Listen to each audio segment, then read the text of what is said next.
Time for what we're calling the morning stir. It's something new that we're doing. We're going to dig deeper into what's buzzing, what's trending. And this morning, it's the Paleo Lifestyle, not the diet, the lifestyle. Some people are taking that popular diet, eating like our cavemen ancestors did, and taking it to a whole new level.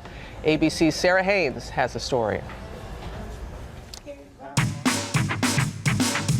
The Paleo Diet, a food plan where people only eat foods like meat, fish, and leafy greens, is hugely popular. But now, paleo devotees are taking it to a new extreme, adhering to what's called the Paleo Lifestyle, a modern-day caveman movement that mimics the way our ancestors not only ate, but moved, slept, and exercised nearly 10,000 years ago. So there's the diet, which we've all heard of. Yeah. And then a lifestyle. Exactly. Correct. And you guys do all of the above. Yeah. Exactly. We've incorporated, we're full in. 26-year-olds Christine Cusano and Rick Guzmano started living paleo 3 years ago and even own a paleo chocolate company.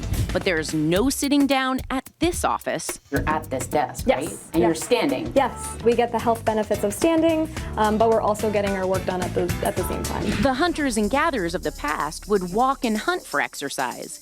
These two enjoy a morning walk through the woods with some interesting footwear. We actually wear these minimalist shoes. They're 5-finger shoes, and it helps us because it mimics the natural movement of walking barefoot. And later, a little afternoon frisbee. Nice catch! And lunch. What would a salad be without bacon?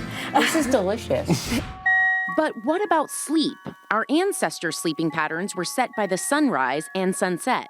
So to create a cave-like effect, they ditch their alarm clocks and wear blue blockers. It actually blocks out the blue light that you get from indoor lighting or from a TV screen, and it also helps us get a more restful night's sleep. They say their lives have never been better. Rick lost 12 pounds, and Christine says she hasn't been sick since 2012. Paleo guru Mark Sisson says the health benefits are the best reward. This is probably the longest fad in the history of mankind because it's been going on for 2.5 million years. We seem to have forgotten that my genes want me to be strong, lean, fit, happy, healthy, and productive. For Good Morning America, Sarah Haynes, ABC News, New York. Let's continue to dig a little deeper. Joining us now, Dave Zazinko, ABC Nutrition and Wellness Editor and author of Eat This, Not That book series. Good to have you here, Dave. Great to be here, Robin. All right, let's do the pros and cons. Let's start with the pros here. Yeah, we're talking about two different things. We're talking about the diet and the lifestyle. On the diet side, it's pretty great because it's telling you to cut out all processed foods. Americans eat 70% of their diet is processed foods. So if you're eating less sugar and less processed foods, that can't be a bad thing. On the lifestyle side, they're saying, hey, you should exercise more and make time to sleep more.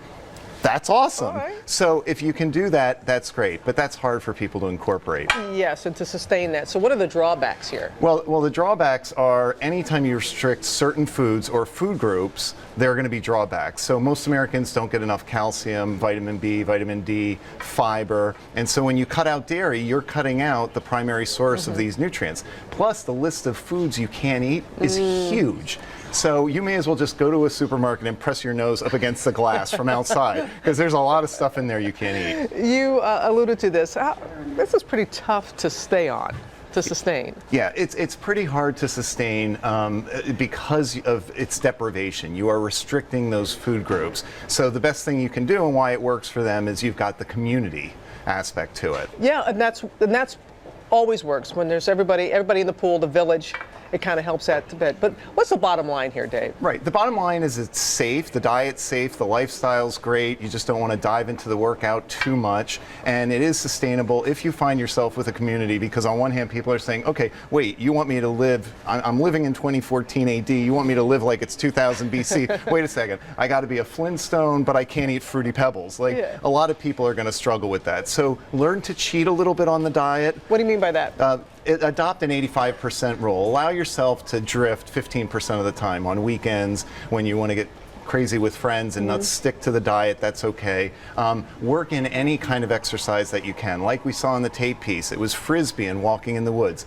that's great. You don't have to do something crazy like jump into exercise whole hog, and then just get the support of family, friends, and loved ones. There's Find that your own community. Yeah, and if you have underlying health issues, you really should talk to your doctor Consult before your doctor. starting any new kind of program like Absolutely, this. Hey, Robin. enjoyed it. Thank you, Dave.